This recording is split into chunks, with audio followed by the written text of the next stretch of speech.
বৃষ্টির দিনে সন্ধেবেলা বানাবো একটু ঝাল ঝাল করে পাস্তা।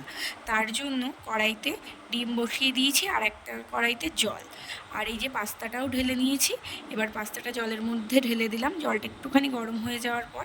আর ডিমটাও ভাজা হয়ে গেছে, নামিয়ে নিলাম। তারপরে ডিমের কড়াইতে পেঁয়াজ কুচি, ক্যাপসিকাম কুচি, লঙ্কা কুচি আর টমেটো কুচি একটুখানি ভেজে নেব। তেলের পরিমাণটা একদম কম দিয়েছি, যার জন্যে মানে একদম লো ফ্লেমে ঢেকে ঢেকে আমি ওটা করব। তো দেখছি না, মনে হয় একটু কম পড়বে আমার পাস্তাটা। তো আরেক ধরনের পাস্তা ছিল আমার, সেটাও বার করেছি, ওটাও একটুখানি করে নেব। দেখো পাস্তাটা বার করতে করতে আমার সবজিটাও অনেকটাই ভাজা হয়ে গেছে।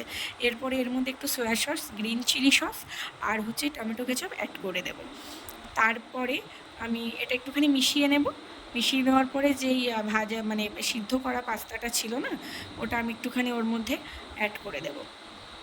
যেহেতু একদম আমি মানে কি বলবো, তেলটা কম দিয়েছি, ওই জন্য আমি একটুখানি ঢেকে ঢেকে সবজিটা ভেজেছি যাতে সবজিটা একটু নরম হয়ে যায়। তারপরে তো পাস্তাটা মিশিয়ে নেব ওর সাথে ভালো করে। এখনও কিন্তু আমি এতগুলো স্টেপ হয়ে গেল, কিন্তু এখনও কিন্তু লবণ ব্যবহার করিনি।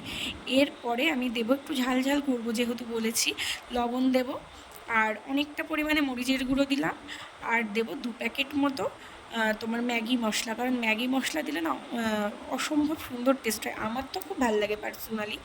তোমরা একদিন করে দেখো, খুব ভালো লাগবে খেতে। তারপরে মিশিয়ে নেব সুন্দর করে একটু, কারণ এখনও কিন্তু ডিমটা আমি দিইনি, যেই ডিমটা ভেজে রেখেছিলাম। ভালোভাবে মিশিয়ে নেব।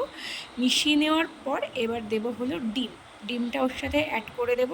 ভাজা ডিমটা দিয়ে সুন্দর করে মিশিয়ে নেব, নিয়ে তারপরে প্লেটে সার্ভ করে দেবো, সবাইকে খেতে দিয়ে দেবো। আর আমি তার মধ্যে একটুখানি সস আর একটুখানি শসাও অ্যাড করে দিয়েছি। টাটা।